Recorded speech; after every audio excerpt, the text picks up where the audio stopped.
Now for this next part, so the arrow up, okay, so you can hit your calendar, and we don't have a calendar. Cool. So you can connect to your calendar on your phone, your Google Calendar, whatever you use for your calendar, which when full self-driving becomes legal, this will be huge for a lot of people. You could be like, hey, I need to be at work at this time, I have this appointment, and if you're sitting in your car will drive you there.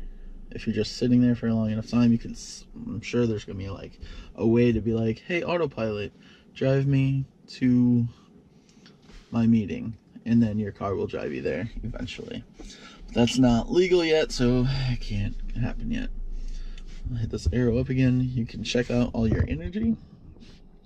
So consumption, this is projected range and average watts per mile. We do like to accelerate a lot and do all that.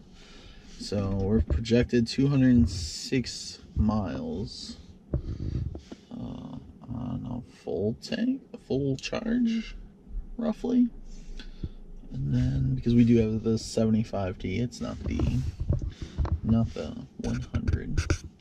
So you can go to the web. You can go to sign into Facebook. Also, don't really do this much. You can do whatever on here. If you want to search the web, if you're wanting to look at restaurants or something, and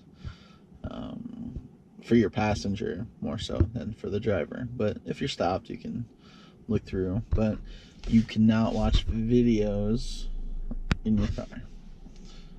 So we're gonna just get rid of that. And then you have the backup camera, which is a garage door right now. Then you can, oh, I skipped one. All right, so we're at 148 miles.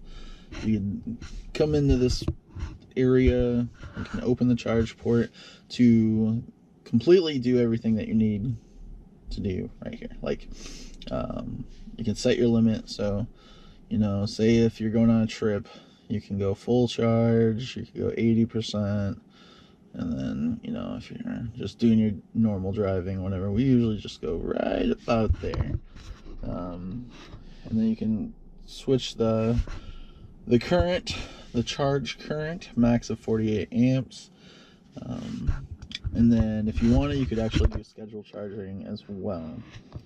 But we're not gonna change all that right now.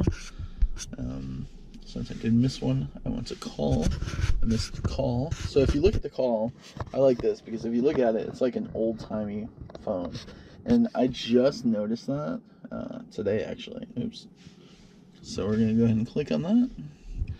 So the recent calls, I don't like to connect my phone to the car. Like if I get a call, like I have contacts, yeah, see, I don't like to have my contacts on here. Like if I get a text message, I don't want stuff to pop up on here. If I get a phone call, it still goes through the car, but the number pops up. So I was like, that's fine for me, that's all I care about. And then our favorite thing is the camera. So we like to have the backup camera here. Now, they changed it. It used to be you could actually have the camera up here and then the navigation down here. And I miss that. I miss the camera being up there. Because this is our rear view. This little rear view camera, or rear view mirror, does like nothing. Hardly anything. It's a tiny little thing. You can't see anything. So this is much better than up there. So say that you know, you're just like on the full screen and you want your camera to come back.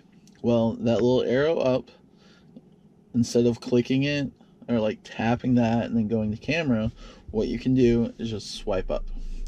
So what that does is it opens the last thing you were on. So say we're on energy, we close energy out, swipe up, energy comes back. So hit the button, go to calendar, even though we don't have a calendar app. Go to that button, swipe up.